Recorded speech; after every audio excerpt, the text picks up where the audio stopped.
para abonarle a esta idea de que hay una campaña, no sé si perversa pagada o perversa por convicción de diferentes comunicadores contra esto llamado el gobierno de la Cuarta Transformación, contra el presidente Andrés Manuel López Obrador.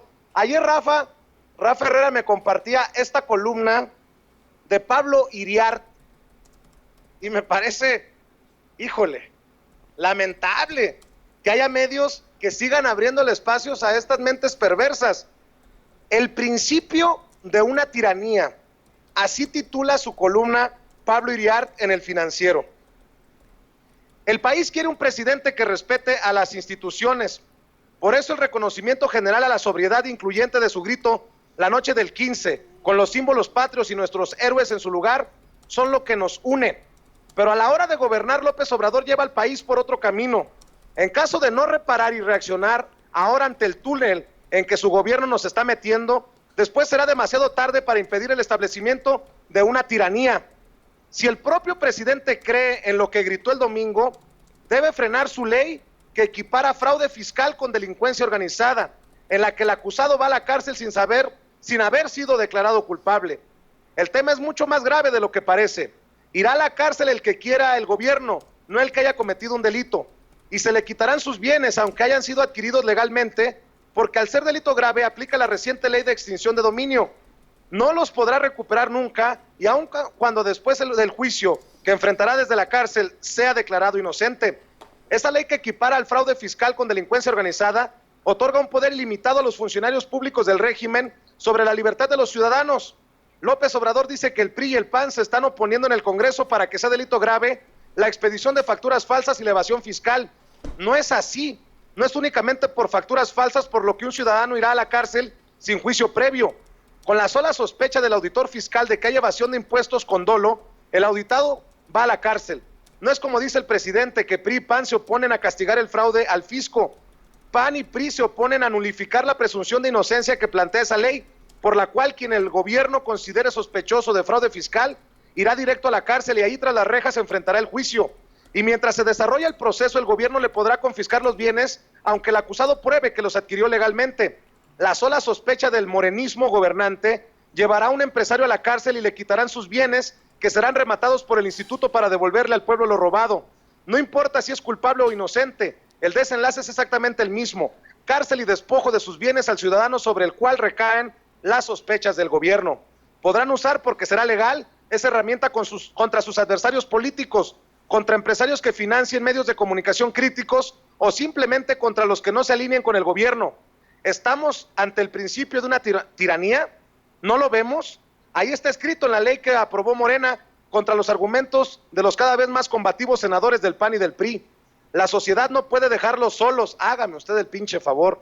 No están defendiendo privilegios, como dice el presidente, sino el régimen de libertades que existe en el país. La prensa oficialista, a la que progresivamente se suman más medios, dice que la oposición se opone a castigar a las factureras.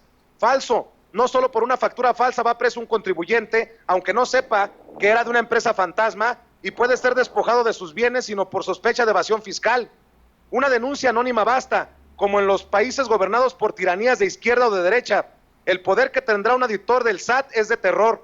Podrá mandar a la cárcel a un empresario por su sola sospecha, al que le van a arrebatar sus bienes, como ocurre en el caso de la delincuencia organizada a raíz de la reciente ley de extinción de dominio. ¿De qué tamaño será la mordida cuando lo que está en juego es la libertad y el patrimonio de quien no ha violado la ley? ¿Hasta qué punto el gobierno usará ese instrumento para castigar a sus críticos o acobardarlos? Mejor no esperarse para averiguarlo. Si pasa esa ley, es el principio de la tiranía. Yo, la verdad, me sorprenden estos comunicadores que siguen defendiendo lo indefendible. No lo puedo entender de otra manera, Toño.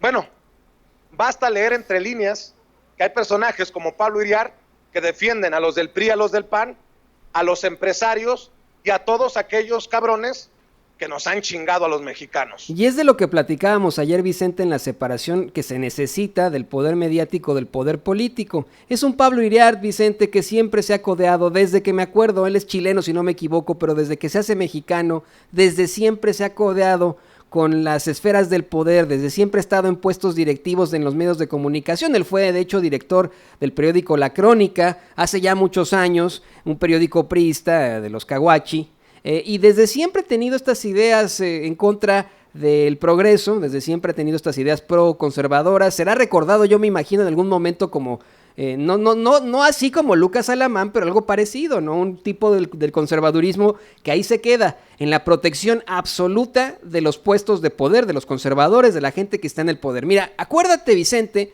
cómo es que Arturo Lechuga, el mariachi ninja, nos comentaba que aquellos que enfrentarán las consecuencias en estas facturas falsas, en esta reforma fiscal, son los que facturen más de 8 millones de pesos.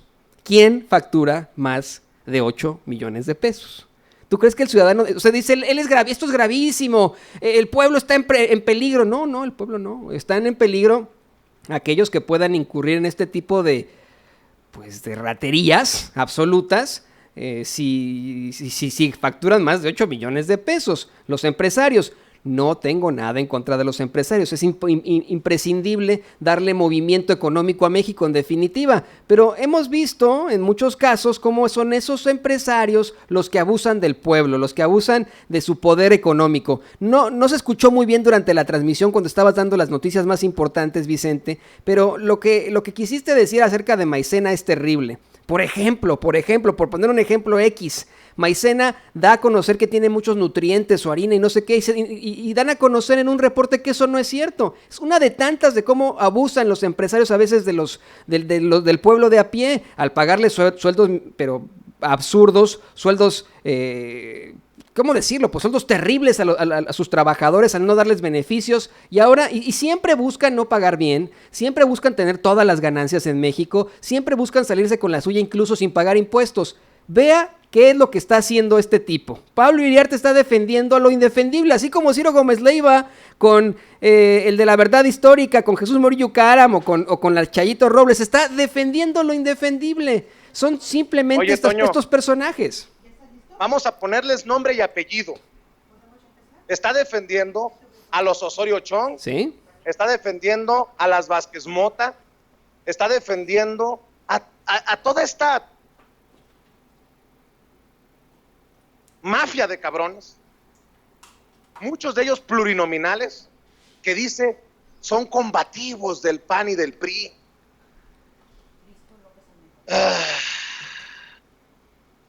Si le preguntas a la gente de a pie, ¿quién tendrá una buena opinión de lo que han hecho para México Miguel Ángel Osorio Chong, Josefina Vázquez Mota y todos estos senadores del PRI y del PAN que están defendiendo a los malandros?